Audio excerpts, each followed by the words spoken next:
everyone, it's Vlad here from Infinity Insight. Today is an exciting day because today is the day that I get to introduce you to probably my all-time favorite visualization type, which is the violin plot. Let's jump right into it and look at when you may want to use one of these. So I have a data set here of weather. This happens to be weather in Chicago, about 25 years worth. Every day we have some temperature means, mins, maxes. We have wind speed. And this is 25 years, so we have about 9,000 separate rows, each row representing one date.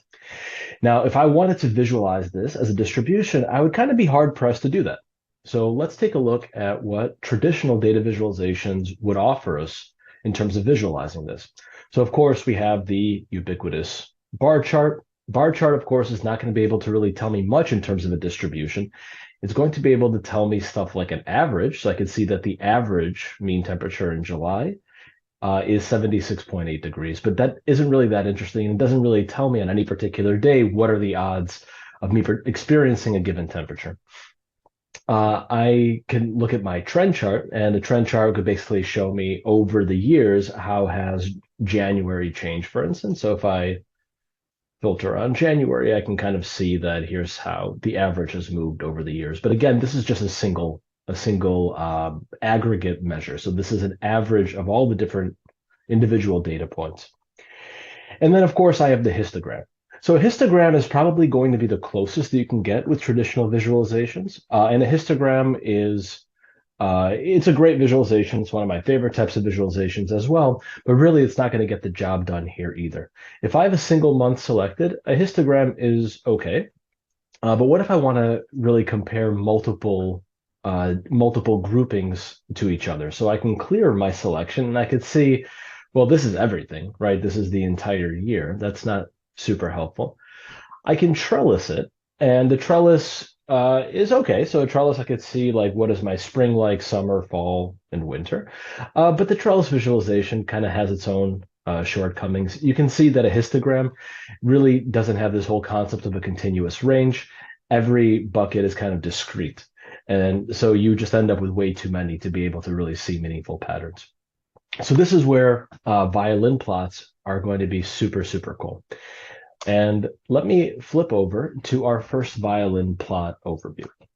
And this is just going to introduce us to violin plots, what they are, because I know probably most people watching this video actually aren't familiar with violin plots. So a violin plot is a visualization that itself consists of two main components. In the middle, we have a box plot. So a box plot will tell us the interquartile range, which is basically the 25th percentile to the 75th percentile. So that's the meaty part of the box plot. And then the rest, the whiskers, will basically encompass what's called the 95% confidence interval.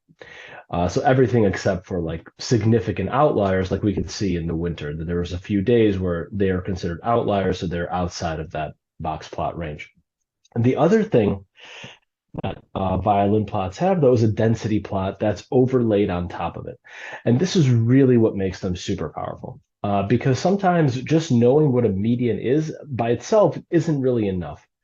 So the textbook definition, the textbook answer on why you would need a density plot in addition to a box plot is, well, what if we have multimodal data?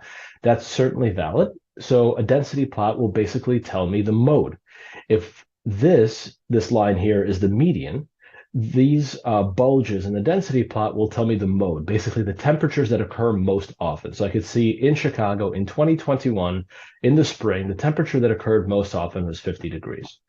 So, okay, that's good. I also see that as it bulges out on top, that it's not exactly multimodal, but it's something approaching multimodal, where we have an unexpected bulge towards the top. And there's actually a significant number of days where the temperature was also around 75 degrees. So that is kind of one reason why you might want to use a box plot. The other reason, though, personally, I don't know really how to express this in terms of left brain, but by using the right brain, it kind of feels nice. It feels nicer. A box plot, in my opinion, is actually a little bit of an intimidating visualization. So a box plot, not many people know how to read it. If you imagine what this would look like with only box plots, I think it might be a little bit difficult to interpret. This kind of, because of that density plot, it really tells you where's the data, where's my data located. And it also lets you compare things in a very, very powerful way. So to do that, I'm going to switch over to my next example, and I'm going to compare winters in Chicago. So now let's say we want to do some real data analysis and see what does a box plot actually let us do. So on the left, I have the most recent 5 winters in Chicago, and on the right, I have 20 winters before that. And I have kind of this idea that maybe it's been getting a little bit warmer, at least anecdotally, that seems to hold water.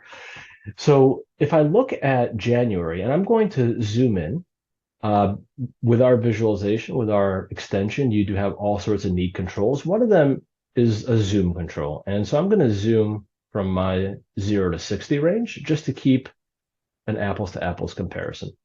And I can see, wow, this looks super different. So these two plots look like night and day. And I could see that, okay, one thing is that my median has shifted by a lot. So here my median is 32 degrees. Here, my median is 27. So my median temperature for the last 5 years in January has actually been 5 degrees higher.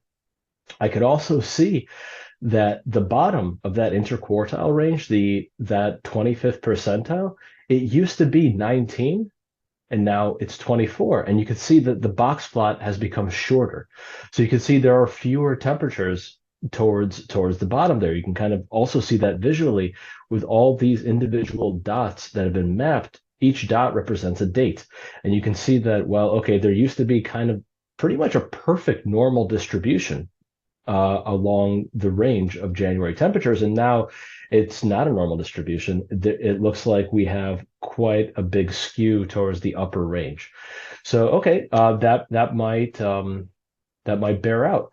And if I switch over to my minimum temperatures, and let's say now I'm gonna zoom in, let's say from 0 to 50 degrees, just again to keep that apples to apples comparison. I could see, well, yeah, that story does indeed play out. In fact, if anything, it's a little bit more dramatic here. So here, our median is 27, and it used to be 20. So our median minimum temperature is actually 7 degrees higher. So yeah, this could very well check out that Chicago winters have become warmer over the past 5 years. Now, whether that's a good thing or a bad thing, people can disagree. I like warm weather. Some people may prefer cold. Chicago winters are no laughing matter, of course. The other thing I want to show you is the different types of ways you could visualize the violin plots. There's all sorts of neat customizations you can do with the Infinity Insight Plotly extension. So here I've plotted wind, so have my wind speeds really decreased or increased again over the last 5 years. And I kind of thought a nice way to visualize wind is only to show half of that violin plot. I've turned off the box plots for this, and you can kind of see it's almost like a sail effect because you're only seeing one. I kind of like that. It looks like the wind is blowing. I thought that was rather nice. And if I zoom in, let's say on winter, and so now I'm going to use these selection buttons. I'm going to actually filter for winter. And now let's zoom in to January. And actually, you know what? Let me go ahead and zoom out. You could already see the difference in the shape, right? So it used to be much windier. So that meaty part of the density plot used to be right over here. And now it's kind of become a more normal distribution. And then we have a lot more not windy days. There also used to be kind of a decent number of outliers of super windy days. And now we really only have one.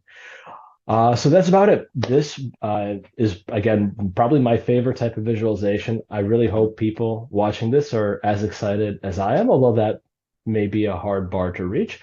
But please let me know your thoughts in the comments below. And as always, drop me a comment rather, if you would like an evaluation license. Be happy to set you up with one. And until next time, thanks for watching.